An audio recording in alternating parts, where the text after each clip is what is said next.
So I wanted a refreshing beer to take along with me to Camp Mashout. So I brewed another batch of sour using Philly sour yeast. This time I added Blackberry Purée. Stick around, see how it was made, see how I added the puree, and let's see how it turned out.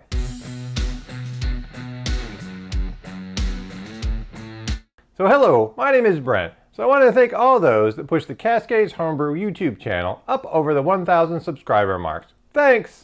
So for what I've read, one way to grow a YouTube channel is identify your most popular videos and then double down on those. Give the audience what they really wanted.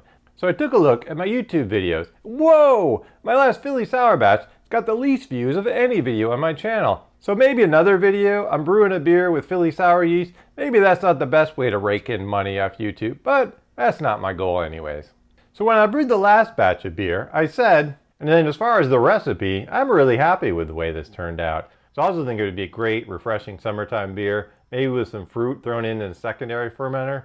So that's what I did. I was at HomebrewCon this year. I signed up for an email list, and I was given a 1-liter package of Blackberry Purée. So I'm not going to try to pronounce the name of the company. It looks like it's a French company. I'll go ahead and put a link in the description for more information on their purees. So I don't personally have much experience using purees, but I was pretty happy with the amount of color and flavor I got out of this 1-liter package. So this 1-liter pack, it weighed about 2.5 pounds. It's a 2.5 gallon batch. I've heard different recommendations on how much puree to use. Some people say they use more. The sort of 1 pound of puree per 1 gallon of beer seemed to be a kind of a decent recommendation. So I went with that, and I was really impressed. I got a lot of color and a lot of flavor, actually probably a little bit more than I expected. So I'm going to skim through the recipe and the brew day on this one. There are really only a couple tweaks. I substituted out the honey just for some plain sugar, and I also simplified the hop additions a little bit to just give one bittering addition instead of multiple additions. This recipe was for a blackberry sour. It was a 2.6 gallon in the fermenter, or 10 liters. Bitterness was calculated at 18.7 IBUs. As far as the SRM, I wouldn't adjust the number, but it had a really nice kind of magenta color to it. The recipe was written in my system around a 73% efficiency. So without the puree, that would have given original gravity about 1049, and then calculated the puree would be 1054.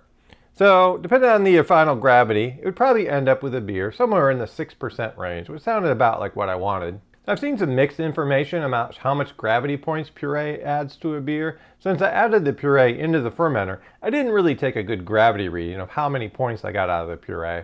So looking at the grain bill and the fermentables, I got about 48% of a Pilsner malt, at 6% of a white wheat malt, 3% of a flaked oats, and then also 3% of honey malt. The additional fermentables in this one was about 6% table sugar, which was added to the boil, and then 34% of the gravity point from the blackberry puree, which was added into the primary. So I mixed the grain in my heated strike water and then did a 60-minute mash. This batch is going to get a 60-minute boil as well. As I mentioned, I simplified the hop addition on this one, so it was just 0.16 ounces or 5 grams of Warrior to give the full 18.7 calculated IBUs. In addition, into the boil, at 10 minutes, I added 1.5 grams of Irish moss and 1.1 grams of yeast nutrient. Also, at that point, I added in the 0.5 pounds or 180 grams of table sugar. I chilled the wort down to around 70 degrees Fahrenheit or 21 degrees Celsius. I then transferred the wort into my brew bucket fermenter. Then it was time to go ahead and pitch the yeast. So this got 1 pack of the Lallemand Philly Sour yeast. So I direct pitched the yeast, sprinkling on top of the wort. Then I moved the fermenter into my chamber.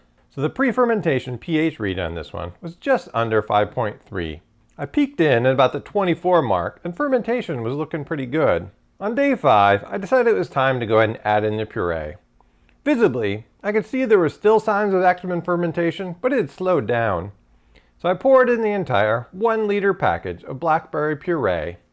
At this point, the color was looking pretty promising. So I took a pH reading without the puree, and it read about 3.5.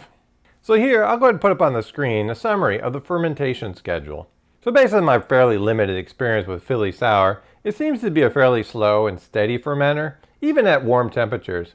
So I gave this one 24 days in the fermenter before I fit it into my schedule to transfer it into a keg. Toward the end of the transfer, I started seeing quite a bit of kind of sludgy fruit matter coming in through the line. So peeking in at the liquid remaining in the fermenter, it's kind of hard to tell what is fruit puree remnants versus what is kind of yeasty slurry. In any case, I was pretty happy with the color of the beer and the amount of fruit character that came through. So looking at the actual stats, so I measured original gravity of 1050, and that was without any puree. So if the puree added 5 gravity points, that would have been like a 1055 original gravity. Final gravity on this one was 1009. So accounting for the puree, that would give me an ABV around 6.1%.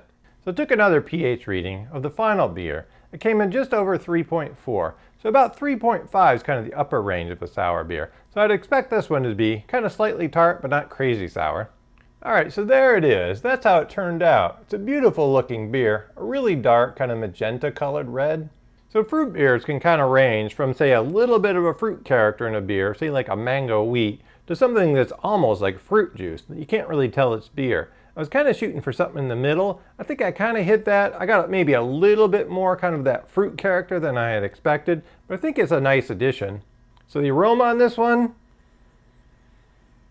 so I know sour is not an aroma, but it definitely can get an aroma that tells you it's going to have a little bit of a tart sourness to it. I get the berry character as well. It's very prominent. Taking a taste of it, so it's really dominated with a lot of the blackberry character.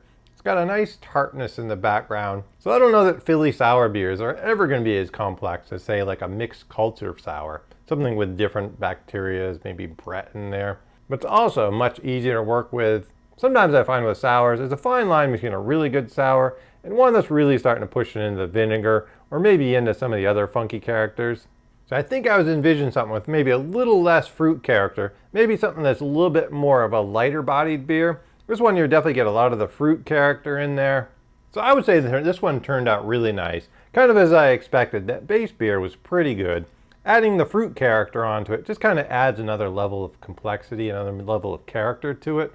So I think in the future, kind of a fruited sour, using Philly sour, using that base recipe, and then trying out maybe some different fruit combinations. I think I'm going to try that maybe once a year or so. So what about you? What have your experiences been with Philly sour? What about using fruit purees in beers? So leave me a note down in the comments about your experience. If this video has helped you build some better beer, make sure you click that like button. And thanks again for my subscribers. Also, check out some of my other videos, including my first video where I brewed the Philly sour. Thanks!